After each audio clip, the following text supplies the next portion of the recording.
Joining us now, NBC senior national politics correspondent John Allen, Mark Leibovich, staff writer for The Atlantic and NBC Analyst, and MSNBC contributor and editor-at-large at the 19th, Errin Haines. Errin, start us off. I know that you're headed to NABJ. You're watching this online. You weren't there live, though. We just played some of that sound. And by the way, that was the first 5 to 7 minutes of that Q&A. There was a lot more after that as well. Give me kind of your first gut reaction to what you heard from the former president. Yeah, I mean, look, Yasmin, basically every question was the answer to every question was a new headline. It was 34 minutes. He was supposed to actually go for an hour, so we could have gotten even more from this interview. Look, journalists at the end of the day interview newsmakers, and the former president definitely made news in this conversation. He was combative, he was evasive, he was defensive, he was attacking Vice President Kamala Harris. At times, he was attacking some of the Black women journalists that were on the stage. But look, he was answering questions that on topics and in a way that he normally is not asked on the outlets that he prefers to go to, right? On topics like immigration, on topics like police reform, on January 6th, on, his running mate, J.D. Vance. He's asked about, what a Black job is, I think maybe for the first time since he uttered that statement. So, really so much to dig into and unpack here. And the Harris campaign already reacting to this interview that just ended. Yeah, and we're going to read that in just a little bit. I want to go around the horn here, get everybody's reaction, and then we'll kind of dig into more as to why he was there and sort of what came out of the last 34 minutes or so of hearing from the former president on that stage. Mark, to you next and your reaction to what you just heard. Yeah, I mean, I need to watch the tape of the whole thing. I just saw the snippets that everyone else did. Certainly a barn burner makes a lot of news really quickly. I do wonder, the initial reaction to people is, wow, what a disaster. It's combative. He lost the crowd.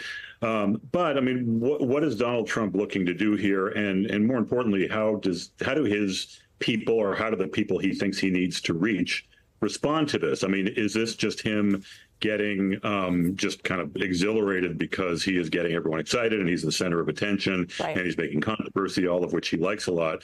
But I don't know. This is the kind of thing where it looks like there's a lot of material there that the Harris campaign, I assume, is going to make a lot of hay with over the next several days. When you're looking at this, Jonathan Allen, from an analysis perspective, or an analyst, I should say, perspective, and you're wondering why it is the former president decided to go to NABJ in the first place. Much of what we read in the lead up to his appearance there was trying to kind of court the Black vote, which we, by the way, know is not a monolith, not all voting down the same line, nonetheless still wanting to go to NABJ to field some of these questions, not necessarily doing it successfully, though.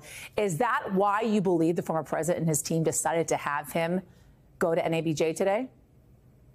Well, I wouldn't presume to know how every person reacts to his interview today. But what I would say is that sometimes things are billed as one thing and they're intended as another. He walked into that audience, he walked into that room intending to be combative. He started talking to the first questioner, calling her rude.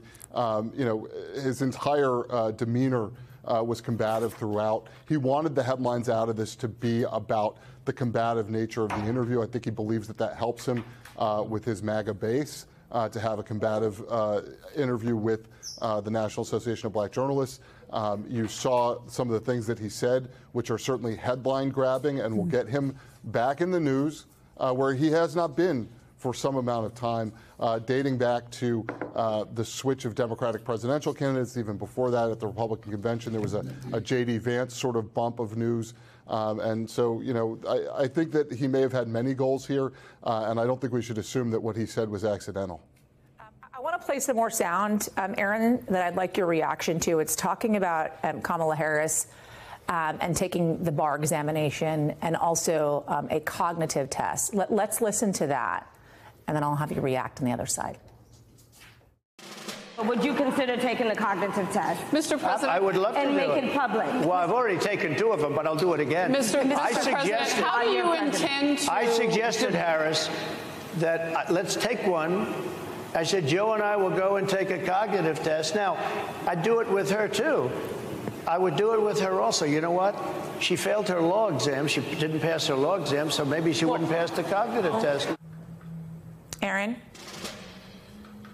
Yeah, I mean, listen, this is part of the familiar Trump playbook, particularly when he attacks women, trying to disqualify them, attacking their intelligence, right? I mean, he said he's already referred to the sitting vice president as dumb, as unqualified, as somebody who's not very accomplished. And now today on stage at the National Association of Black Journalists Convention, he is referring to, is implying that she maybe couldn't pass a cognitive test and bringing up her bar exam. This is somebody who obviously passed the bar because she went on to be, attorney general, a district attorney. This is somebody who has practiced law, who is a prosecutor, and who is running a campaign against him currently, touting her prosecutorial credentials against his criminal legal challenges. So, I don't know how well this is going to play, but again, this is a playbook that he is familiar with, that he is used to, that he has used against other Black women in politics for sure, and other women that he has faced in running for the presidency. So I think it's kind of par for the course, and we're just seeing the latest example here today on that stage in Chicago. John, I thought it was interesting what you said earlier, which is to not discount that Donald Trump means what he says and says what he means, essentially, and that he didn't say all of these things purposefully on that stage. Because as I was taking a listen to the last 40 minutes or so of that Q&A, I thought to myself, I felt as if he was speaking to a MAGA crowd versus speaking to the National Association of Black Journalists and potentially Black voters as well. Yeah, the audience is not necessarily, particularly when you have a televised event, not necessarily the one in front of you. Clearly, he didn't come up with this concept, false concept of Kamala Harris identifying as Indian at one point in her life and as Black now. Obviously, she's identified as both for her entire life.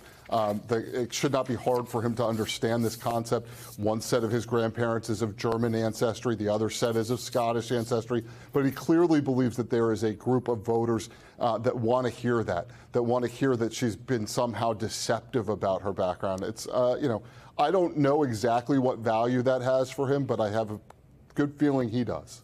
Mark, I think what is most interesting, or one of the more interesting things that came out of this is, and it's so much of the reporting backs this up, which is the Trump J.D. Vance ticket does not necessarily know how to attack Kamala Harris as of yet, right? They had built a playbook for Joe Biden and Kamala Harris as his running mate, but they did not build a playbook for Kamala Harris at the top of the ticket.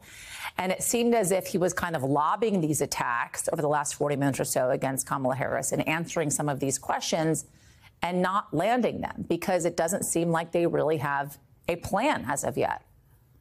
Yeah, they seem strangely ill-prepared by this. I mean, especially given that it wasn't a surprise. I mean, a lot of people saw this coming for a long time. He seemed to be mentioning Biden as much as he was mentioning Kamala Harris in the appearance. So that was kind of strange.